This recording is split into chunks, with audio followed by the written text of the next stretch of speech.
Saygıdeğer değerli soydaşlarımız, bugün Eylül'ün 15'i. 15'i ne demektir? 15'i Bakının Qurtuluş günüdür. O gün günlərin günüydü ki, yalnız bildiyimiz təkin Azərbaycanın tarixində, güneydə və quzeydə o erməni daşnaqlar, başda Andranik Petros olmaq üzərə Azərbaycan topraklarında bir soyqırım yaşanır. Ancaq ötə yandan, Anadoludan Türk ordusu Azərbaycanın yardımına koşar. O dönemdə başda Ənvər Paşa olmaq üzərə əmcası Xəlil Paşanı Güney Azərbaycana göndərir və ayrıca Nuri Paşanı da Quzey Azərbaycana. Gerçəkdən belə bir günü Azərbaycanın qızıl səhvəsindədir. Bu günü anmaq üçün burada bir sərgiyə gəldi. Bu sərgini düzənləyən Elnurə xanım. Elnurə xanım çox sağ olsun. Dəyərli soydaşlarımız, burada olan rəssamlarımız var. Hər kəs baxdığınızda Nuri Paşanın, Xəlil Paşanın, Ənvər Paşanın rəsimləri vardır. Gerçəkdən gönlümüzdə olan bir komutan, bir başbuğ Ənvər Paşa. Bunu Elnurə sizdən eşitmək istərik. Xoş gördük sizi. Bugün nə üçün buradayız? Öncəliklə mən ANTV müxbiri olaraq sizlərə və eyni zamanda ANTV rəhbərliyinə təşəkkürümü bildirirəm. Bugünkü özəl və gözəl gündə bizimlə bir yerdəsiz və onu bildirmək istəyirdim ki, 15 sentyabr xalqımızın tarixində önəmli bir yaddaşdır və Bakının işğaldan azad olması Qafqaz İslam ordusunun Bakıya gəlişidir.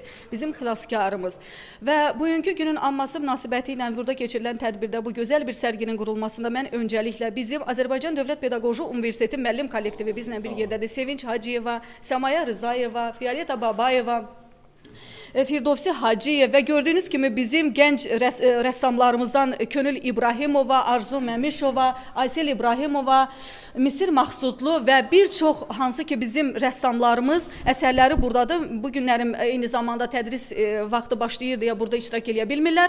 Amma özəl olaraq az vaxt operativ surətdə hər zamanki kimi fəaliyyət göstərirlər. Əsərlərini işləyiblər, 44 gün əsər işləyiblər, 44 günlük bizim müharibəmizə həsr eləyiblər və eyni zamanda Nuri Paşanı onlar hal-hazırki devrimizdə 2022-ci ildə nə gözəllikdə canlandırıblar və onun Bakıya Qafqaz İslam ordusunun gəlişini canlandırıblar və bugünkü gündə, bu özəl gündə hər zaman xalqımıza zəfər arzulayıram və bizim rəssamlarımıza hər zaman əlləri, o fırça tutan əllərinə hər zamanki kimi böyük qüvvət, gözlərinə nur arzulayıram ki, bizim devlətimizin özəl günlərində hər zaman fəal fəaliyyət göstərirlər. Çox sağ olun, var olun, dəyərli soydaşlarımız. Baxın, o dönemdə Ənvər Paşanın göndərdiyi ordunun bugün də onların uşaqları yaşamaqdadır. Onların soyu bugün Azərbaycandadır. Çoxları qaldılar, onlar Anadoluya dönmədilər və onlar ilə söyləş aldığımda da 1-ci Qarabağ Savaşında, 20 yanvarda da, aprel savaşlarında da, 2-ci Qarabağ Savaşında da Ənvər Paşanın ordusundan gələn o insanlar Azərbaycanda qalmış və özəlliklə onlar şəhidlər də vermiş. Rəssamlarımızdan istəriz ki, o orduda olan əməyi keçən o insanları canlandırmaq və Türk tarixini, yəni 1900-lərdə olan o cinayətlər ön plana çıxsın, nə türlü Ənvər Paşa güneyi və quzeydəki qurtarır, bu da danılmazdır. Buna görə ki, hər zaman Azərbaycanın çağdaş tarixində qızıl səhvəsində olan başbuğ Ənvər Paşa, siz bizim gönlümüzdəsiniz. Azərbaycan türkləri sizi unutmayacaq, unutmayacaq, unutmayacaq. Buna görə ki, Ənvər Paşa bizim kırmızı çizgimizdir. Kimsə onu dana bilməz. Saygılarımı, sevgilərimi sunarım. Əsən qalın. ANTV muhabiri Elyaz Yekənli. Çanakkale Savaşı'nda beraber savaşmışız. Şehit vermişiz. 3 gün evvelde 1130 şehit Paşa komandanında çok bu şehitlerinde, çok şehitlerinde, bu şehitlikler var. Azerbaycan halkları eğitimlerine yad edir. O mezarlıkları her bir doğum, Sovet, Rus işğalı altında olan zamanda İstiqlal Savaşı'nı bircə həyata keçirmişik Türkiye'de. Azərbaycan türkləri maddi mənəvi dəstək olur, şəhid olublar, döyüşüblər. Türkiyə Cumhuriyyəti qurulub, Türkiyə Cumhuriyyəti, Azərbaycan və Türkiyə türkləri bir yerdə qurulub. Azərbaycan Cumhuriyyətinin, Türkiyə türkləri və Azərbaycan türkləri bir yerdə qurulub. 91-ci ildə müstəqillik əldə edəndə bizim müstəqilliyimizi istənilən dövlət, Türkiyə dövləti olub, Türkiyə dövləti dəstəklədir. ordu qurmuşuq.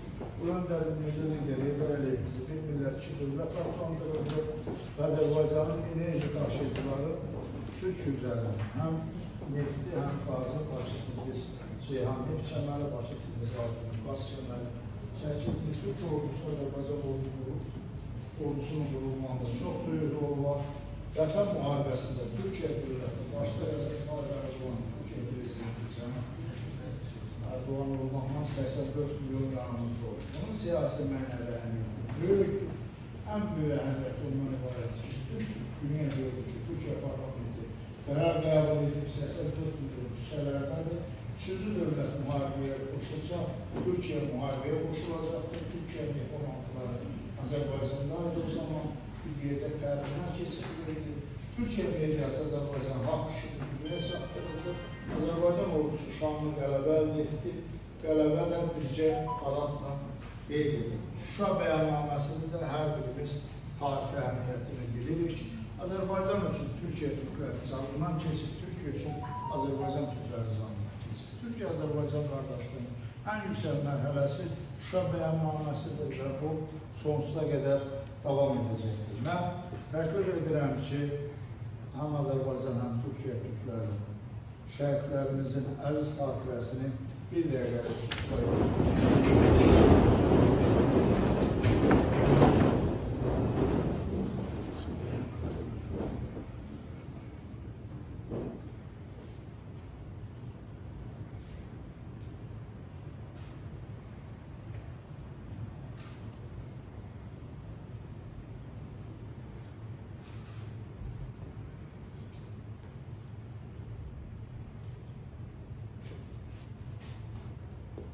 Allah rəhmət eləsin.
Himnimizi oxuyuruq, onun sözləri, sənlər ötər can verməyə cümlə hazır, Azərbaycan üçün xalq cümlə can verir, sənlər ötər qan tökməyə cümlə qadir. Allah şəhidlərimizə rəhmət etsin, şəhidlərimiz can verir. Can verənə qədər onlar qan Qazi İki dost bu günlərdə ən ağrılı günlər yaşadılar, amma tarix və vətənə və torpağa olan məhəbbət onları birləşdirdi. O zaman Bakının azad olmasından bir gün sonra Nuri Paşanın Təzəpir məscidinə gəlişi, bütün Bakı cəmaatı onun pişvazda çıxıb və minbərə çıxarkən bir tarixi sözü var. Bu mücadilədə iki qardaşın qanı bir-birinə qarışdı və bunlar heç vaxt ayrılmayacaq. Bəli, həmişə sual olunur. Əgər Mustafa Kemal Atatürk Qars müqaviləsini bağlamasaydı, Azərbaycan kimin tərkibində qala, Naxçıvan kimin tərkibində qala bilərdi? Naxçıvan Azərbaycanın tərkibində qala bilərdimi? Qətiyyən yox. Və ən nəhayət 44 günlük müharibə və müharibədə Türkiyə Cumhuriyyətinin Azərbaycanın yanında olması və ən nəhayət 2021-ci ilin iyunun 15-də Şuşa bəyannaməsinin imzalanması. Bəyannamədən bir cümləni demək istəyirəm. Erdoğanın dili ilə. Azərbaycana atılan daş, Türkiyə atılan daşdır. Türkiyə atılan daş, Azərbaycana atılan daşdır. Bugün də bu mücadilə davam edir. Bugün də Azərbaycan öz torpaqlarını qorumaq üçün şəhidlər verir və eyni zamanda bütün dünyaya bəyan edir ki, bugünkü Azərbaycan 30 il bundan əvvəlki Azərbaycan deyil. Bugün güclü bir Azərbaycan var. Bugün güclü bir Ali Başkomandan var. Bugün xalq və iqtidar birliyi var. Bu birliyi heç kim boza bilməz və eyni zamanda bugün Azərbaycanın kifayət qədər dostları var. Bugün erməni havadarların sayı azalır. Bilirsiniz nə üçün? Çünki havadarların özləri də dərk edirlər ki, ermənilər tarix boyu göz yaşı yox, qəddarlığı ilə, amansızlığı ilə hamıdan seçilən bir xalqdır, millətdir. Və Azərbaycanın dövlət başçısının dediyi kimi, zaman gələcək Azərbaycanla Ermənistan arasında münasibət yarana bilər və yaranır da. Amma ermənilərin Azərbaycan xalqına qarşı törətdiklərini biz heç bir zaman yaddan çıxartmamalıyıq. 70 il ərzində Qafqaz İslam ordusu ilə bağlı Sovet tarixi bir cümlə yazmadı. Onları işğalçı adlandırdı. Amma Azərbaycan öz dövlət müstəqilliyi bərpa etdikdən sonra yeni tarix yazılarkən hamımız deyirik. Allah səni rəhmət eləsin Nuri Paşa, Mürsəl Paşa, Ənvər Paşa, Xəlil Paşa. Əgər sizlər olmasaydınız, Azərbaycanın o zamanki talihi və bugünkü talihi necə olacaqdı? Ona görə də sentyabrın 15-i Azərbaycanın tarixində qızıl hərflərlə yazılıb. Bizim də borcumuz o qızıl tarixi heç vaxt yaddan çıxartmamaq və o zaman şəhid olan və bugün bizim şəhidlərimiz anılanları həmişə yad etmək və ruhlarına dua oxumaqdır.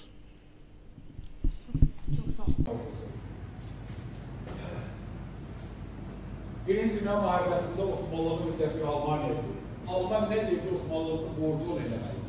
Çünki mənə qədər də dedi, Sarıqamış şahında 90.000 əskər və zabit əsir düşdü. 90.000 Osmanlı'nın dili qırıldı. Hətta o zaman Osmanlı arasında Van Erməni dövləti yaradıldı. Və Ənvər Paşa onu da deyim.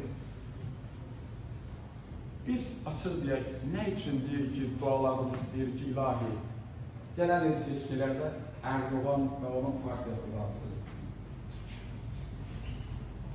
Subyekt büyür olur, hət, millətə məhəbbət. Ənvər Paşa bu xalqı, bu torpağı o kadar çok istəyirdi ki, istifa verəndən sonra da dedi, bir dəfə gedir Azərbaycanı görür.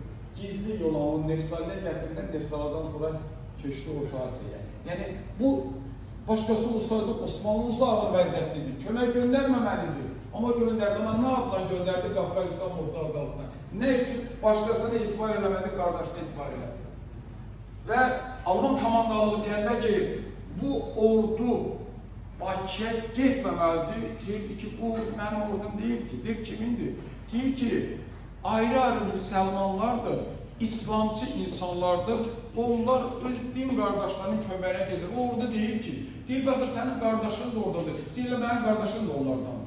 Və amma bütün bunlara baxmayan Alman komandalı geri qayıtmalıdır, rəsmi şəkildə telefonogramına göndərirdir. Nuru, ordunu götür, geri qayıt.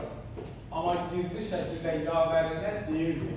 Nuru Paşa de, Bakını azad eləməsə, anamızdan əmdi süt ona haram olsun. Siz görün, xalqa, torpağa, bizə nə boyda məhəbbət olub.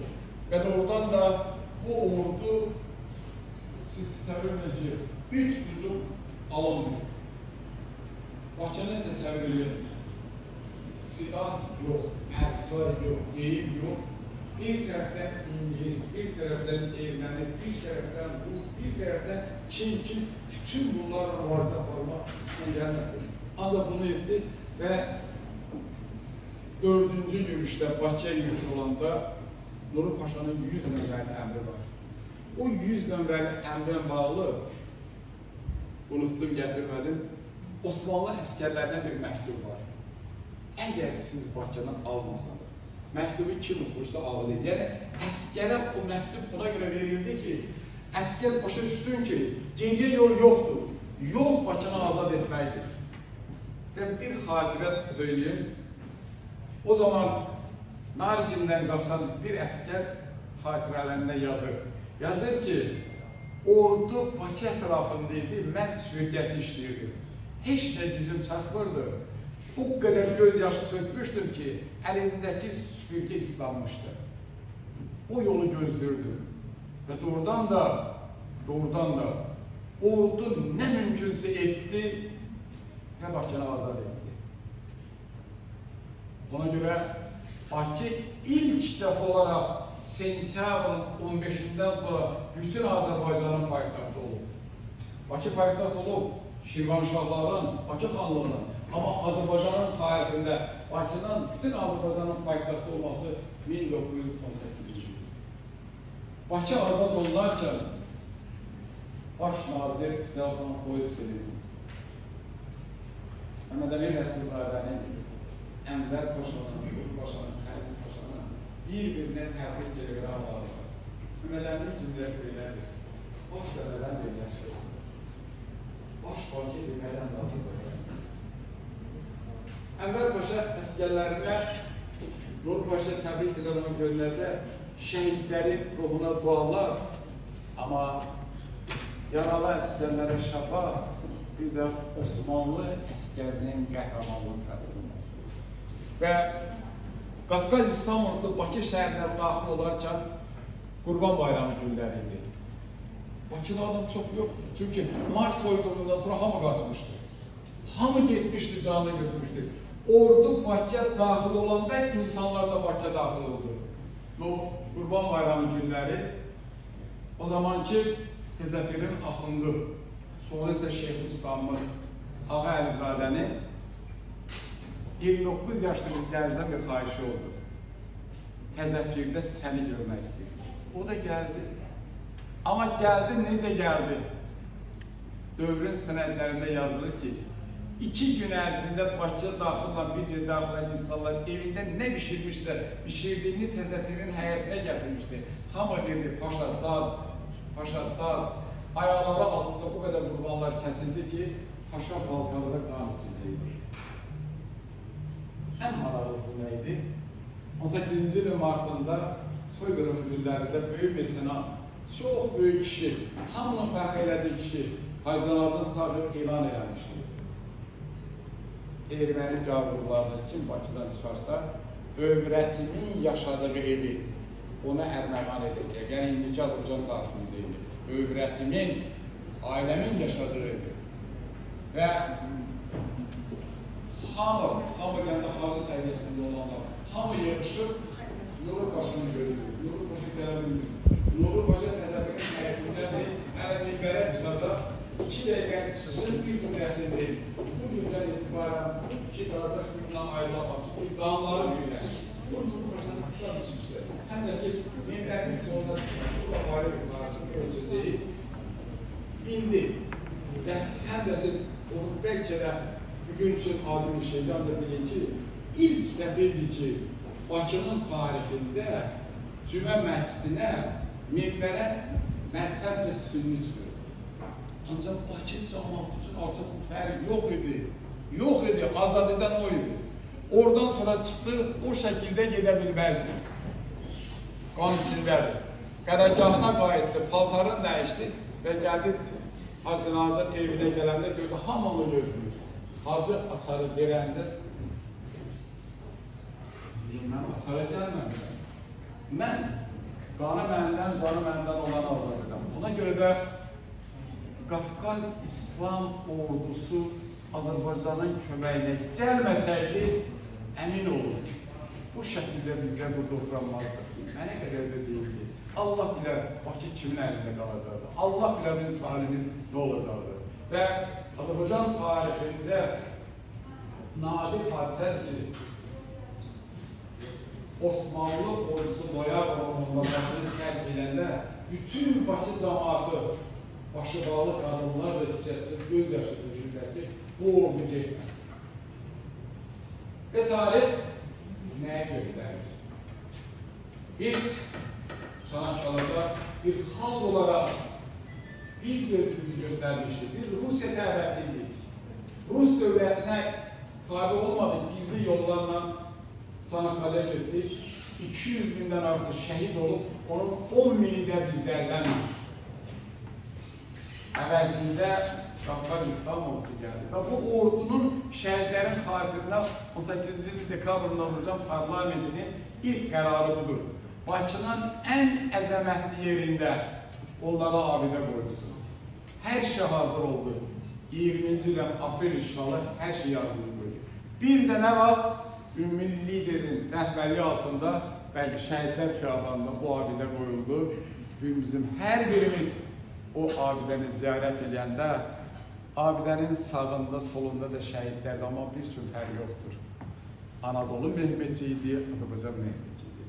Çünki onlar haqq üçün, ədalət üçün, vətən üçün şəhid olurlar. Onlar ali məqamdadırlar. Və Azərbaycanın sonraki talihində və tarixində də Türkiyə Cumhuriyyəti həmişə yanımızda olub. Mən ixtisasca tarixçiyəm.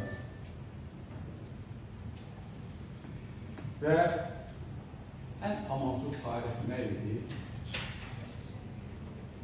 Heç vaxt Cumhuriyyətin adı çəkilmir Azərbaycan tarixində, Sovet dönəmində. Həmişə belə yazılırdı. İngilislərə satılmışlar Osmanlıların əl altınları. Soruşma istəyirdim, əlbəttə qorxurdu. Bu dövlətin adı nə idi bə? Kimin əl altısı? Əmin bilir. Bəlkə də bilir. Bəlkə də bilir. Və həm də ən ağırlı tarix nə idi? Esteri tarix edən tərsizlərdə siz bilirsiniz, tarixdə 12 Osmanlı-Rus müharibəsi oldu. Bir Kırım müharibəsi çıxmaq şərtdə bütün müharibələrdə Osmanlı məğlub olduğu torpaq idi. Biz bu müharibələrdə Rusun qələbəsini necə sevinirdik? Bir şey bilməyəndən sonra necə onu sevə bilərsən? Amma zaman keçdi, bütün sevdilərimiz yalanmış, boş imiş. Və həmişə deyirəm, 1921-ci ildə Mustafa Kemal Atatürk Naxçıvan üçün deməsəydi ki, Veysel Paşa və Qarabəkir Paşa Naxçıvanı nə vaxt tərk edəcək? Naxçıvanı Azərbaycanın tərkibində qalanda və Moskva və Qars müqaviləsi ilə o torpaq Azərbaycanın tərkibində qaldı. Əgər Mustafa Kemal Atatürk bunu eləməsəydi, Naxçıvan necə Azərbaycanın tərkibində qalardı? Və təbii ki, 44 günlük müharibə. İri şeylər var, deyirik, elə şeylər var, deyə bilmirik. Amma deyə bilməsə də ki, hər birimiz bilirik ki, nə necədir? Nəyinsə xatilə demirik. Yalan demir, ya. Hamı bilir ki, nədir? Əskərimiz də bilir, zabitimiz də bilir, şəhid anası da bilir, şəhid övladı da bilir, yaralı da bilir ki, Türkiyə Cumhuriyyəti 44 günlük müharibədən neynədir? Və bir il sonra Şuşa bəyannaməsi. Biz ilk dəfə olaraq müttəfiq qazandıq. Böyük qardaş, kiçik qardaş yox, müttəfiq qazandıq. Yəni müttəfiqlik nədir? Erdoğan'ın dilə desək, Azərbaycan'a atılan daş Türkiyə Cumhuriyyətinə atılan daşdır. Bugün də bu məlumatlar eşitirik. Yəqin ki, yaralarımız var, Allah eləsin, şəhidlər olmasın. Ancaq bu müharibənin qanunudur. Ancaq 44 günlük müharibə qədər ki olan nə qədər qəhrəmanlıq edirdik, nəticə itibarilə nə dünya qəbul edirdik, nə də özümüz görürdük ki, heç nazada. Ancaq bugün Azərbaycan xalqı tamam başqa bir xalqdır. Bugün biz keçmişin tarixini bir də nə üçün var alırıq? 70 il ərzində biz onlara borclu qalmışıq. 70 il ərzində günahlarımız olub. Və bu mənada sentyabrın 15-i hamımızın bayramıdır. Hamımızın bayramıdır. Çünki bir daha deyirəm ki, o ordu Azərbaycan üçün vuruşdu, o Osmanlı üçün vuruşmadı. Osmanlı üçün o vaxta qədər vuruşdu. Ondan sonra gəldi və şəhid də burada oldu. Burada da dəfn olundu. Heç onun cənazəsi getmədi. Ona görə bugün Azərbaycan dövləti Qafqazistan ordusuna bağlı və bugünkü Türkiyə Cumhuriyyətinə bağlı, onun bizə yardımı ilə bağlı nələr varsa onların heç birini unutmur, əksinə təbliğ edir. Və bugün də Azərbaycanın əksər kəndlərinə getsəniz, görürsünüz, hər kənd iki bayraq asılır. Türkiyə Cumhuriyyəti Azərbaycanın bayrağı. Elə müharibə dövründə edilir. Və bugün münasibəti ilə Kimin bəyə təşəkkürümü edirəm, sizlərə təşəkkürümü edirəm. Mən əminəm ki, xalqın böyüklüyü insanların sayılan deyil. Elə olsaydı ona dünyada 194 müstəqil dövlət var. Bizim ərazimiz Oğuz qədər, əhalimiz də Oğuz qədər, ancaq biz müstəqil dövlətik. Həmişə onu fikirləşmişik, ilahi. Gör, Azərbaycan xalqına nə boyda bir xoşbəxtlik verir ki, dünyada elə xalqlar var, 200 milyon heç mədəni müxtariyyəti yoxdur. 10 milyon xalqın müstəqilliyi var. O müstəqillik üçün şəhid olanlarımız olur, bu günlə şəhid olur. Və bugünkü Azərbaycan da bir daha verən ki, 90-cı illərin Azərbaycanıdır. Bugün güclü dövlət var, güclü ali baş komandan var, xalqın inamı var, əskərin inamı var və əskər qəhrəmanlıq etməyə hazırdır. Diqqət seviyəsi var.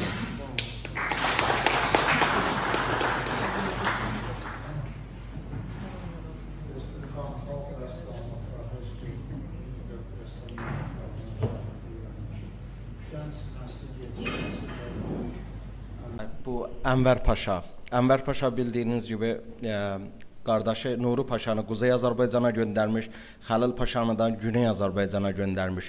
Amma qaranlıq ötəsində bilinməzliklər vardı. Ondan dolayı Ənvər Paşaya hər zaman belə bir saygısızlıq var. Çünki anlatmıyorlar. Belə düşünürlər ki, Ənvər Paşa o ordunu gətirdi, Sarıqəmişdə dondurdu. Ancaq mən gözlərimlə görgü tanığı aldım bu işlərə. Gördük ki, yox, onların soyları bugün orduda gələnlər bu Quzey Azərbaycanda da yaşamaqdadır, Güney Azərbaycanda yaşamaqdadır. Buna nə demək istərsiniz? Ənvər Paşa Türk-Müsəlman dünyasının qəhrəmanıdır. Doğrudur. Millət qəhrəmanıdır və cəsurluğuna görə heç kimdən müqayisə olunmayan və ən nəhayət böyük turançı idi. Doğru. Ənvər Paşa ilə bağlı təqribən Türkiyə Cumhuriyyətində də 20-30-40-cı illərdə çox şeylər yazdım. Doğru. Amma əksəriyyəti böhtandır. Doğru. Bugün həm Türkiyə Cumhuriyyəti, həm də Azərbaycan xalqı, Azərbaycan dövləti Ənvər Paşanı anır, onu sevir, onun qəhrəmanlığından öyünür. Ənvər Paşa həm Türk tarixində, həm də Azərbaycan tarixində bir cəngavərdir. Cəngavərlər həmişə sevilir. Hocam, bunu da sizdən sormaq istərəm. Bugün Ənvər Paşanın və Xəlil Paşanın, Nuri Paşanın ordusunda gələn əskərlər var. Çünki şəhidlər və qazilər üzərində raportajlarım vardır. Burada o dönəmdə gələn əskərlər vardı ki, 1-ci Qarabağ Savaşında da və 2-ci Qarabağ Savaşında da Azərbaycan uğruna şəhid verən o orduda gələn əskərlərin torunları vardı. Buna nə demək istərsiniz? Gözlərimlə şahid oldum, görgü tanıq oldum. Bunu kanıtlaya da bilərəm. İnsanlar burada yaşamaqdadır, bunu demək istiyorum. Nargin adasına sürgün olunanlar və o sürgünləri sürgündən çıxartmaq üçün təkcə Azərbaycanın kişiləri yox, qadınları da qəhrəmanlıq göstərdilər. Və sürgündən azad olunanlar Osmanlıya qayıtmadılar, Anadoluya. Onlar burada qaldılar və milli ordumuzun qurulmasına əvəzsiz xidmətləri oldu. Ona görə də hətta onlardan paşa olanlar da oldu. Doğrudur. Onların övladları da bugün Azərbaycan Cumhuriyyətində can verib, qan verən o insanlar. Bugün də onlar Azərbaycana gələndə Can Azərbaycan deyirlər. Çünki bu canı onların babaları əmanət qoydu. Ona görə də elə bugün Türkiyə Cumhuriyyəti ilə Azərbaycan arasında o dostluq telləri, bir millət, iki dövlətin telləri təbii ki, o paşalardan gəldi, o zabitlərdən gəldi, o əskərlərdən gəldi və 1330 nəfər ki, şəhid yatırıb onlardan gəlir. Ona biz onları heç vaxt unutmamalıyıq. Onlar bizim şəhidlərimizdir. Heç fərq etməz. Şəhidlər xiyabanına girərkən sağına, soluna baxanda fərq qoymuruq. Hər birini ürəyimizdən keçir ki, Allah sizlərə rəhmət eləsin. Çox sağ olun, var olun. Dəyərli soydaşlarımız, bugün bir sərgi vardır. Bugün sabah Bakının qurtuluş günüdür. Bax, bu qurtuluşu biz Ənvər Paşa başda olmaq üzərə qardaşı Nuru Paşanı və əmisi Xəlil Paşanı Güney Azərbaycana göndərən Ənvər Paşa vardır.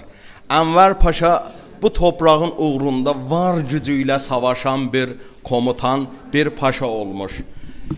Baxdığımızda burada Nuru Paşanın resimləri çizilmiş, sonra Xəlil Paşanın və Ənvər Paşanın hər zaman. Buna görə ki, Azərbaycanın qızıl səhifəsində, qızıl tarixində, yəni çağdaş tarixində Ənvər Paşa danılmaz bir qəhrəmandır. Və özəlliklə o bizim qırmızı çizgimizdir. Ənvər Paşa və Nuru Paşa və Xəlil Paşa, Ehsan Paşa və Aydın Paşa.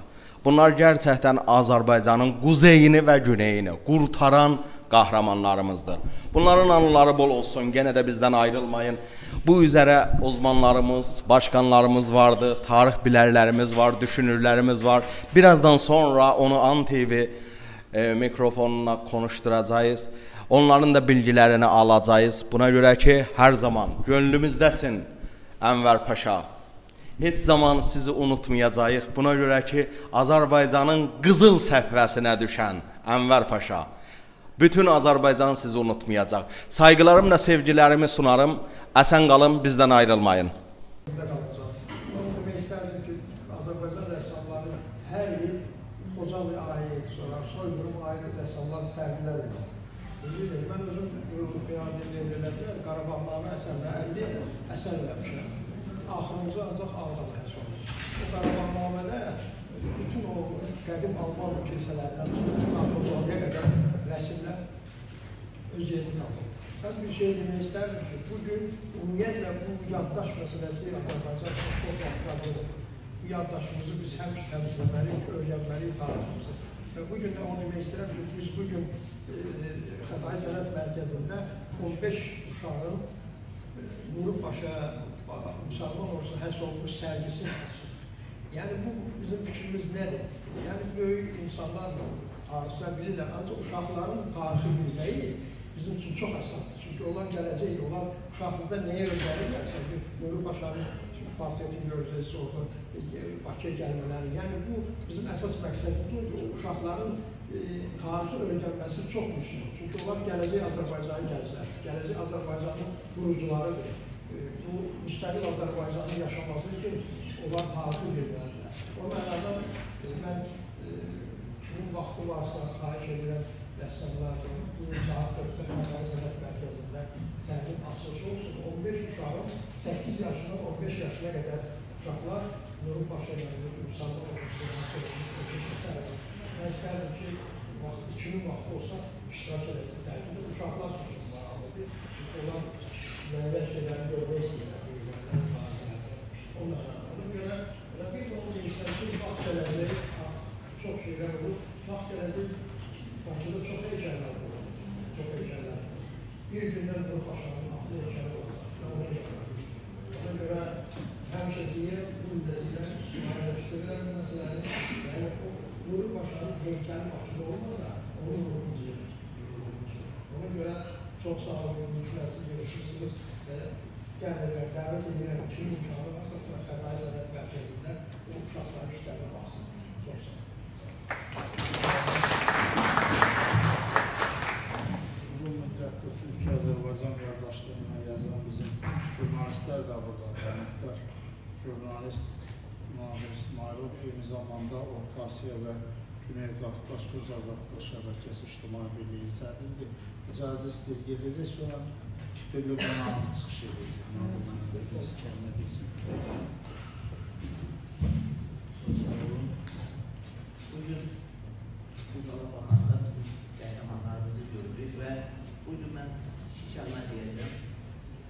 15 sentyabrın ruhu bugün də 15 sentyabrda hansı təhlükə var idisə düşmənlərdən, o bugün də var və mənim bu rəssamlarımızı da minnətdarlıq edirəm ki, bu əsərləri yaradırlar və dediyim nədir? Biz bugün də ayıq sayıq olmalıyıq və tarix dəyişir, amma düşmən dəyişir və düşmənimiz üçün hər zaman ayaqda olmalıyıq. Sağ olun.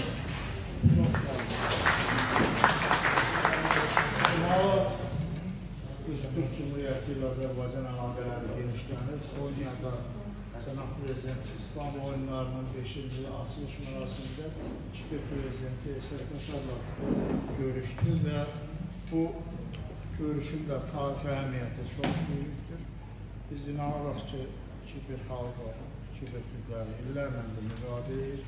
1570-ci ildən ora gəliblər və orada yerləşiblər. Azərbaycanın başına gələn faciələr Kiprin də başına gəlib və biz orada gələcəkdə də arzulayırıq ki, bu Quzey-Şimal sözü də götürülsün Kıbrıs Türk Cumhuriyyəti. Yəni orada Kıbrıs Türk'ün də alacaq burada eğitim və kültür müşaviri Refik iştirak edir. Onun da gözəl foto sərgisini biz keçirmişik. Qarabağla bağlı 4 günlə bağlı 44 şəkil çəkmişdik, onun da sərgisini etdik və bizim rəssamlarla da çox sıx əlaqəsi var, özü də foto rəssamları sevir. Buyurun. Sağ olun. Değerli şehit aileleri, askerlerimiz, gazilerimiz, sanatçılarımız ve diğer tüm konuklar, sizleri Kuzey Kıbrıs Türk Cumhuriyeti adına selamlıyorum. 15 Eylül Bakü'nün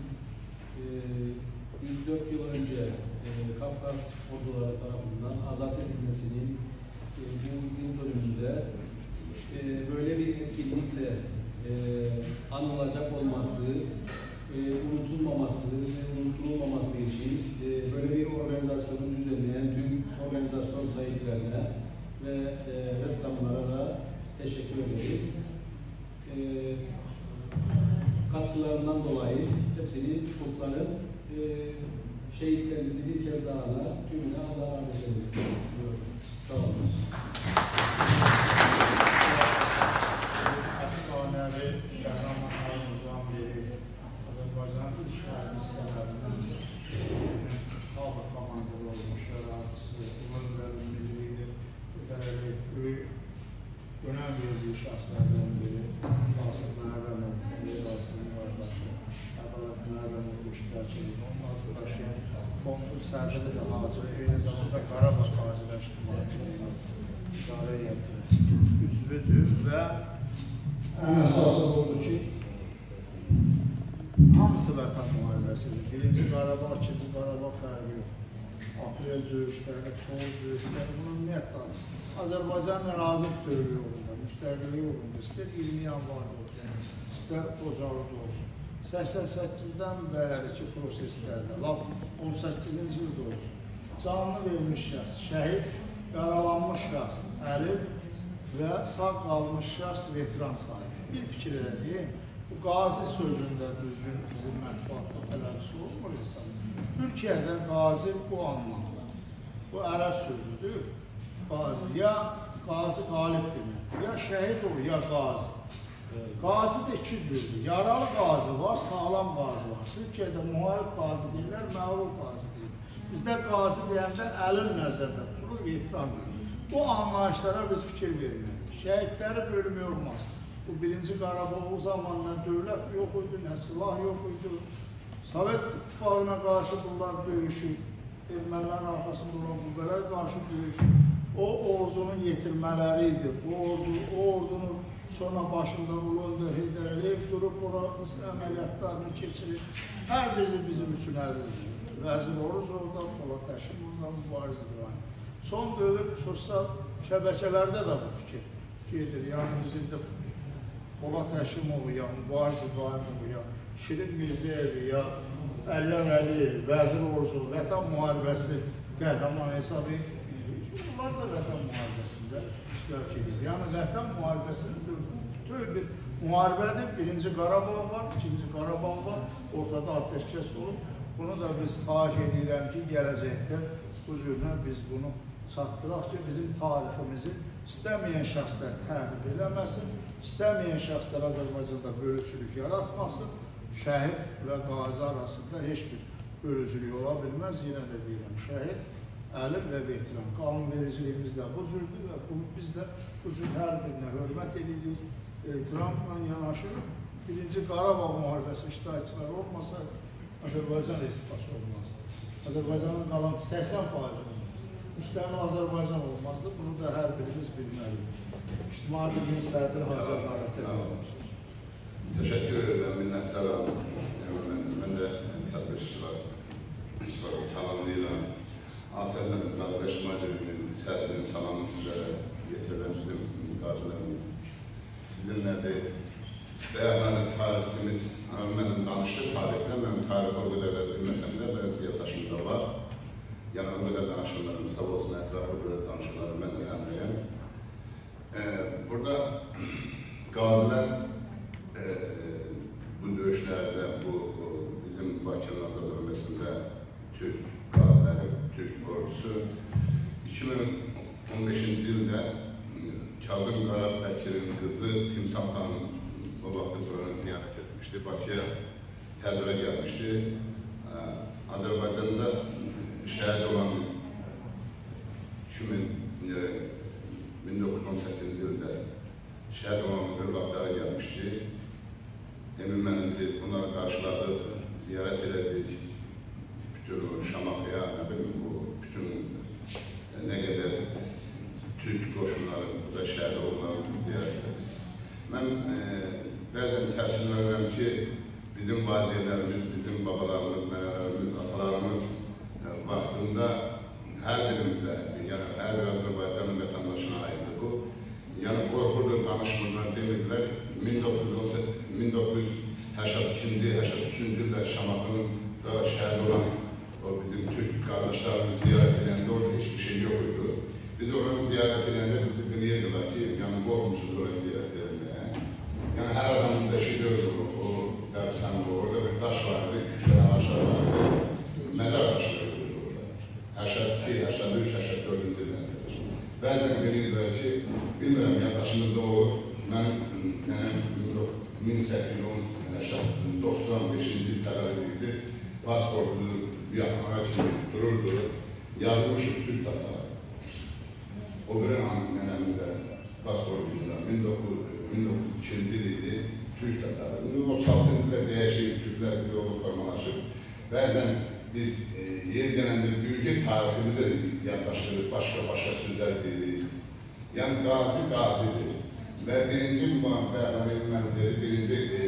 Vətən Müharibəsi, yani ikinci Vətən Müharibəsi. Kardeş, o vaxtda Qarabağ Müharibəsi döyüldü ki, Vətən Müharibəsi, Qazaqdan tutmuş üzülə kimin hamısı döyüşüydü.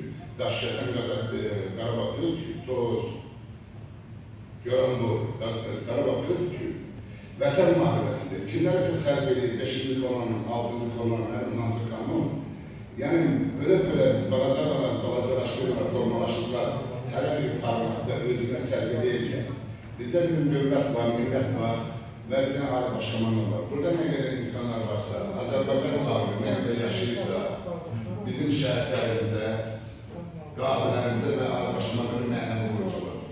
Yəni, ordunun başında durandan çox şey asıldı. Onun hərəkətindən, iradəsindən, siyasətindən hamı bağlıdır, evdə valideyinə bağlıdır. Atanın evini idarə etməsindən asılıdır. O necə idarə edir? Yəni, böyüsü yerdə deyil, Allahsız yerdə otur, böyüsü yerdə oturmaz. Yəni, həmimizin böyüyü olmalıdır. Ola bilsin ki, əziyyətə çəkirik, nə bilim, başqa, nə bilim, xoşunu istədiyimiz qədər yaşaya bilməzsə də, amma bizim gələcəyimiz üçün, millətin qabağa getmək üçün, yəni bizdə müharibə tutarmıyor. Bizim sənin qabağında Zəngəzurun var, sənin qabağında Göyçən var, sənin qabağında 20 faiz oradan çıxmayıb. Yəni, bəyək anamın dedi, əgər Türklər olmasaydı, dedi, Bakı olmayacaqdı, bəli. Amma birinci Qarabağ müharibəsində 23 gün şəhid olmasaydı, Azərbaycan olmayacaqdı. O qazilər olmasaydı, Azərbaycan görürdü. Yəni, günlərin mənəm, ya sənsən, burada mən, sən yoxdur, burada bir biz var, hamımız bizik. Yəni, kimliğinde asıl olmayarak, böyle bizim bilirsin ifadəni, Şahrun danışa, mən tədbir edə o vaxtı tədbirdə mən 216 milli qəhrəmanımız var və 20% torpağımız etmişik. Nə qədər milli qəhrəmanın var ki, sən torpağını edirsən, anam başın 7.000, 6.000 etkinimiz var. Yəni, bir də olmaz. Yəni, sən realət danışmaq heç kimdə şok deyil. İndi inanmışım sana bilən, mən bir neçə yerlərdə tədbirdə demişim ki, bu qələbənin, bu zəfərin qapısı Polat Həşimovla başladı. Qapını açdı. Yəni, insanların o çölə çıxması, insanlar mənim o nizam ötürüsündən hadisənin gəlməsi, coşulması insan elə bir şeydir ki, bəzən bir spişka dənəsinin balacadır, bir spişka dənəsi, amma o yanında bütün meşəni yanılır. Bir meşəni, bir spişka dənəsi saymadığımız yanılır. Yəni, bütün bu minnəti qaldırın, Həşimovlar qaldır. Yəni, Allah rəhmət etsin, qadınız deyirlər, bütün şəhətlərdə, alimdir. Yəni, biz Türk'ük, sonradan formalaşmışıq, təbii ki, bundan sonra dəyişə bilməyəcək ki, Azərbaycan olmasın, Türk'ü yazsın, onlar bizim işimiz yoğun siyasətlənişir. Yəni, biz Türk'lə qardaşıqsa, mənim qardaşım, mənim övladımın əlisidir. Mənim qardaşım da övladımın əlisidir. Eyni milləti, eyni qardaşı, hələ bir tərəfdə olur ki. Yəni, başardığımız qədər nə danışırsa birinci növbədə vicdanla, tarixinin unudan özünün qabağa gedilməz. Bu günləri şəhərin anım günüsə dəvət edilməzsə, qardaş şəhərin anım günü. Şəhidlərin oxunan dua hər kəsdə, bütün şəhidlərimizə kitab olunur. Allah razı olsun hər kəsdən. Əllər qaldırır, amin deyirlər. Bir neçə gün bundan öncə İzmirin işğaldan azad olduğu gün idi. O fotoları, videoları mən də statuslarda paylaşmışdım. Çoxlu rəylər gəlirdi. Hamı bəyənirdi, kaş ki bizdə də olardı belə bir şey. O kaşkilər düzələn bir şeylərdir, öz əlimizdədir. Sabah yox, birisi gün üstündən bircə gün keçəcək, yəni bu burası bir tarixdir. 15 sentyabrda burada Şəhidlər Xiyabanında, bütün şəhidlərin abidəsi önündə tədbir keçiriləcək saat 10 radələrində, gün ərzində oranı da ziyarət etsək yaxşı olar. Yəni, bu da bizim bir vətəndaşlıq borcumuz olar. Onsuz da zaten biz ədalət qardaşlığı ayaqlarını qeyd elədi.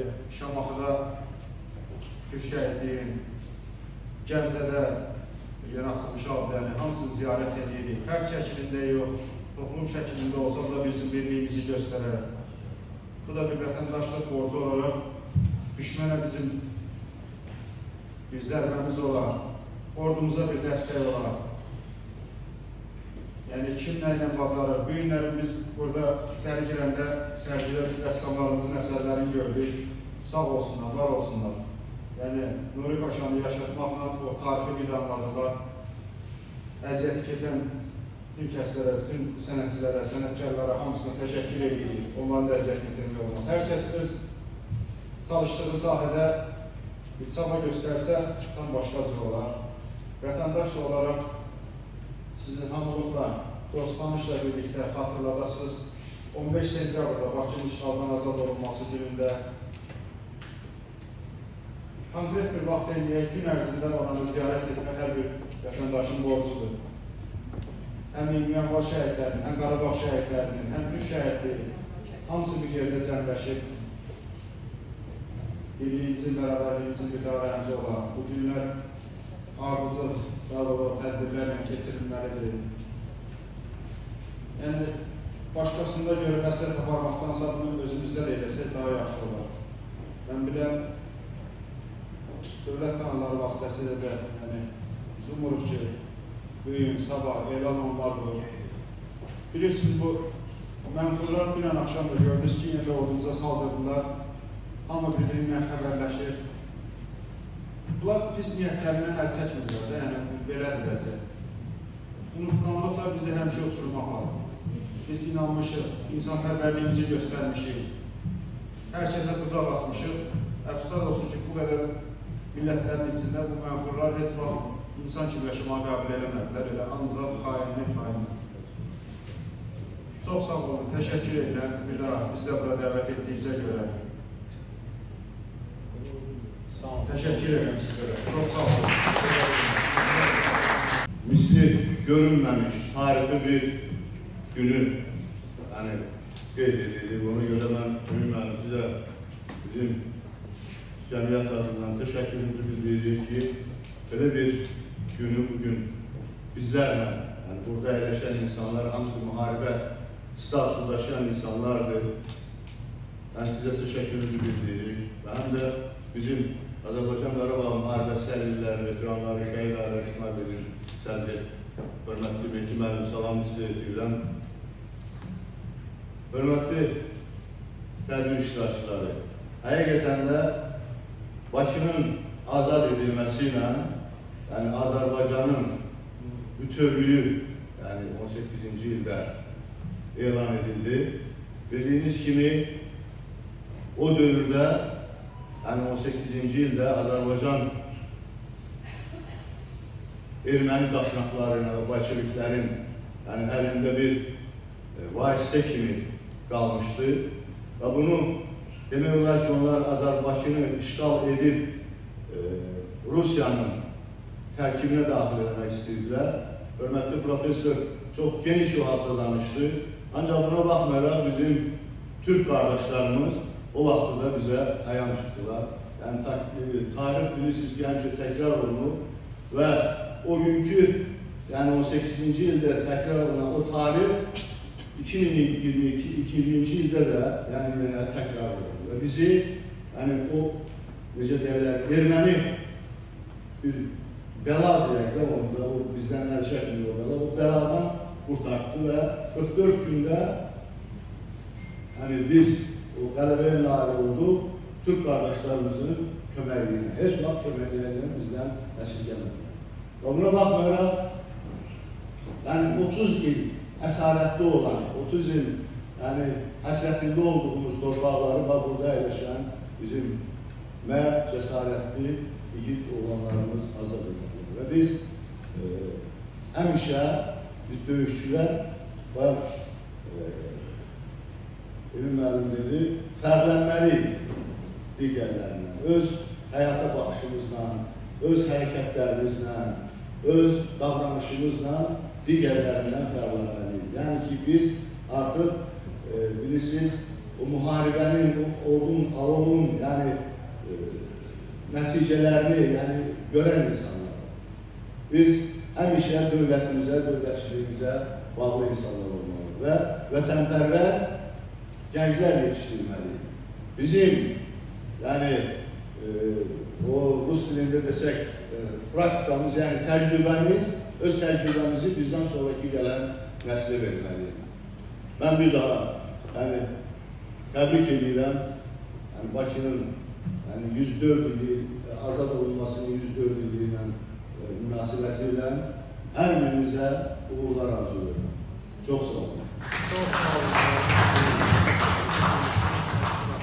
Daim olaraq bu fəaliyyətlərdə öndə olur, Mehdi müəllimə də minnətdarlığımı bildirirəm.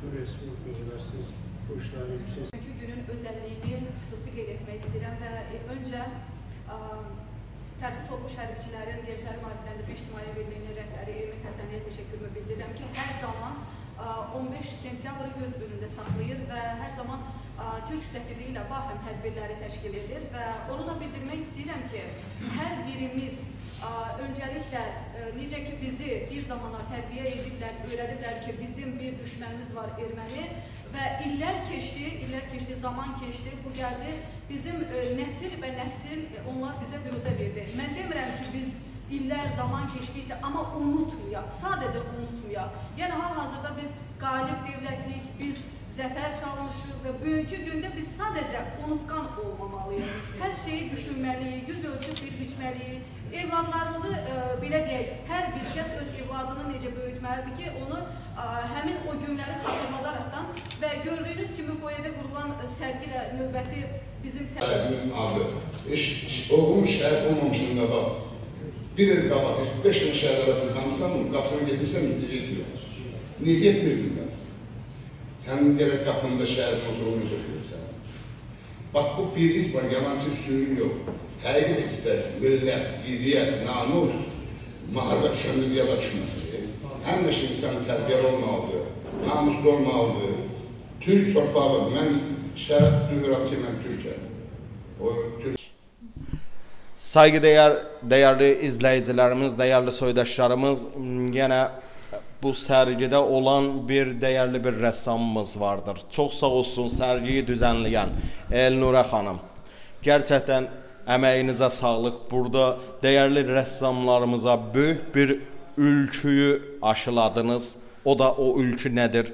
Enver Paşa'nı, Nuri Paşa'nı, Xəlil Paşa'nı, o Türk ordusunu, onu böyle tablolara çəkmək, onların çizimləri, onların resimlerini görüntüləmə. Gerçekten bunları göz önüne sergilediniz. Burada bir değerli bir eser, yapıt vardır. Burada Nuri Paşa, değerli ressamımız Firdevsi Bey. Firdevsi Bey'in üzerinde bir anlatın, sonra da benim de bir sorum olacak. Öncelikle onu bildirim ki, sergi Qafqaz İslam Ordusunun Bakıya gəlişi, Bakının azad olunmasıdır. Və gördüyünüz bu əsər Firdevsi Hacıyev, Azərbaycan Rəssamlar İttifaqının üzvü, tanınmış, dünyada tanınmış bizim rəssamımızdır. Firdevsi bəyin artıq bütün sərgilərə özəl olaraq əsərləri var hər mövzuda. Və eyni zamanda bugün gördüyünüz bu möhtəşəm əsər Nuri Paşa əsəri də birbaşa bizim Firdevsi Hacıyevin ən gözəl əsərlərindən, şah əsərlərindən biridir. Və çox istəyərdim ki, özündən müsahibə alasın. Çox sağ ol Günah. Xoş gördük Firdevsi Bey. Firdevsi Bey də mənim torpağımdır, mənim yerimdir. Sağ olun, var olun. Həmişə biz ürəyimiz birdir. Nə qədər aralı olsaq da, kənarlarda olsaq da yenə ürəyimiz birdir. Ancaq bugünkü günü o 15 sentyabr biz yad edərkən mən də öz əsərimlə gəlmişəm. Yəni bu sorunu vermək istərəm. Enver Paşa, Nuri Paşa, Xəlil Paşa kimdir? Bunlar hamısı bizim türk paşalarımızdır, türk sərkərdələrimizdir və Azərbaycanın hətta xilaskarlarıdır. Belə deyə bilərik. Çünki bizim tarix təkrarlanır. Doğrudan da tarix təkrarlanır. Bugünkü günü də, hətta bu 2022-ci ildə də, 21-ci ildə də bizim, siz özünüz gördünüz ki, Türkiyə nə qədər Azərbaycanı köməklik elədi. Yəni biz Türküz. Çünki büyük Səlcuqluların iki qolu var, qardaşdır. Qardaş qardaşa yardım edər. Bizim kökümüz bir, əslimiz bir, sözümüz bir, dinimiz bir, hepimizin bir amalımız var. Türk dünyası, Turan dünyası. Bu inşallah yaxın gələcəkdə mən elə biləm ki, buna biz çatacağıq. Bu əsər inandırıram sizi ki, ani bir vaxtda belə fikir gəldi başıma. Bu neçə gün içərisində siz çizdiniz? Onlar bir ilə yaxındır mən bu işi əsər başlamışdım. Ancaq bu nəsə elə bir şey gəlmirdi ki, mən bunu necə çəkim. İnandıram ki, bu atı siz fikir versəz, at burada mozaika formasında işlənib. Hamısı fikir versə mozaika. Yəni bu niyə görə ki, bizim xəyalımızdadır. Hətta bu, çünki bugünkü günə olan şeylər deyil. Ancaq siz ata da fikir versəz, bu at həm ərəb atı, həm türk atı elə bir qarışığındadır. Siz fikir versəz, görərsiniz, onun profilində də o hissi olunur. Nuri Paşa... Yəni, atasız bir roh vermişik, keçmişdə o Koroğlunun qıratıdır, Babəkin qaraqaşqasıdır, Nəbirin bozatıdır. Yəni, belə bir orada bir surreallıq vardı, doğru mu? Bəli, elədir. Bu fantastik bir atdır. Yəni, o elə bir, siz eşitmişsiniz, yəqin belə bir söhbət ki, deyir, bəy ağ atın üstündə gələcək. Bu, bəy həqiqətən də ağ atın üstündə gəldi. Bu ağ at da bunun özünün atıdır. Mən bunu belə təsəvvür eləmişəm. Burada Qız qalasıdır, burada qala qapısıdır. Qala qapısı da bizim içəri şəhərin qala qapısında, oradan daxil olmuşdu bu içəri. Və az bir zamanda bizim xalqımızı, bizim Bakı cəmaatını bu erməni daşnaqların əlindən xilas eləmişdi. Yəni onların o vəhşiliklərindən, onların Bakıda törətdiyi bu hadisələrdən hamısına bizi xilas eləmişdi. Bax, bu insan. Biz qürur duyuruq, yad eləyirik, həmişə də fikirləşirik ki, ürəyimizdədir, qəlbimizdədir. Nuri Paşa həmişə bizimlədir. Çox sağ ol, bəylər bəyi. Sizdən bir istəyim olacaq ki, hər zaman Enver Paşa bir gün ortada, əmcası Xəlil Paşa yanında, arxasında da ordu, yanında da Nuri Paşa. Yəni, belə bir rəsimi də siz çizməyini istərəm. Çünki niyə? Buna görə ki, bax, ayağımızı bastığımız torpaq bu baş buğlara, bu paşalara borculuyuz. Baxın, biz Güneyli Quzeyli Arazın o tayında daha əmisin də Xəlil Paşanı göndərmişdi. Xoyu, Nəxçıvan Xoy. Çünki o dövrdə Nəxçıvan Xoy belə Təbrizə baxırdı ki, o tərəfdə də əmisi Xəlil Paşa onları qurtarmışdı gerçəkdən. Çox sağ olsun, var olsun, gerçəkdən böyük bir əməyiniz vardı. Biz son sözünüzü almaq istərim. İnşallah sizin o təklifiniz mənim çox xoşuma gəldi. İnşallah gələcək zamanda mən o siz dediniz bizim o paşalarımızın şəkillərini bir yerdə inşallah çəkəcəm. Yəni Nuru Paşadır, Ənvər Paşadır, orada bütün o paşa, siz ki dediniz o adamlar, onları inşallah çəkəcəm və sizi dəvət edəcəm, orada çəkiliş eləyəsin inşallah. Çox sağ olun, var olun. Dəyərli soydaşlarımız, Arazın o tayında Güney Azərbaycan türklərinin ilgisinə və soydaşlarımızın duyusuna. Baxın, Ənvər Paşanın qardaşı Nuru Paşa, əmisi Xəlil Paşa. Nuru Paşanı Quzey Azərbaycana göndərir, Xəlil Paşanı da Güney Azərbaycana, Xoya gedir. Xoyu o dövrdə Urmiyyəni soyqırıma uğratan Andranik Petros. Baxın, bugün Təbrizdə, Urmuda belə bir şeylər. Bax, Fasların bir alçaq tarixləri vardır. Belə bir konuya kapaq qoyurlar ki, Osmanlılar gəldi, Təbrizi işğal elədi. Bax, Fas ermənidən alçaq bir dənə deyə bilirəm ki, bir çaqqaldır. Baxın, bizi Urmuda, Xoyda, Təbrizdə bizi qurtaran bu kişinin qardaşıdır, bunlardır və özəlliklə də ki, Xəlil Paşadır. Tarix gerçəkdir. Bunu gedin babalarınızdan öyrənin, keçmişdə onlardan bilin ki, Xəlil Paşa Güney Azərbaycanı, Nuru Paşa da Quzey Azərbaycanı. Onların da başında Ənvər Paşa olmaqda üzərə və onun arxasında da o Sarı Qəmişdən, o Naxçıvan torpaqlarından, Qars torpaqlarından gələn ordulardır. O orduların da bugün uzantısı Urmunun dolma halında vardır və Quzey Azərbaycanda da, Şamaxıda da var, Qobustanda da var, hər yerdə vardır. Onlar da yaşamaqdadır. Gerçəkdən Nuru Paşanın ordusunda gələn o insanlar gəlib Azərbaycanda o dövrdə savaşır, Azərbaycanın Cümhuriyyətində şəhid verir. 20 yanvarda şəhid verir. 1-ci Qarabağ savaşında da şəhid verirlər, 2-ci Qarabağ savaşında da şəhid verirlər. O ordulardan gələnlər heç zaman Güney Azərbaycandan da dönmədilər, Quzey Azərbaycandan da dönmədilər. Bu tarixi biz yaxşı bilməliyik, bunu dərindən araşdırmalıyıq, Quzeyli və Güneyli. Buna görə ki, çox-çox önəmlidir. Hər zaman bu konuya çox özən göstərin, diqqət göstərin, çox-çox önəmlidir. Ənvər Paşa, başbuğ Ənvər Paşa, unutmayacaqsınız. Bunun ardından çeşitli kitablar oxuyun. Ancaq o kitabları ki oxumayın ki, ermənilər yazıb və alçaq faslar yazıb. Onları oxumayın, yalnız o türk qaynaqlarından, Azərbaycan qaynaqlarından və Türkiyə qaynaqlarından siz öyrənə bilərsiniz. Saygılarımı, sevgilərimi sunarım. Anti və aparıcısı Elyaz Yekənli. Əsən qalın.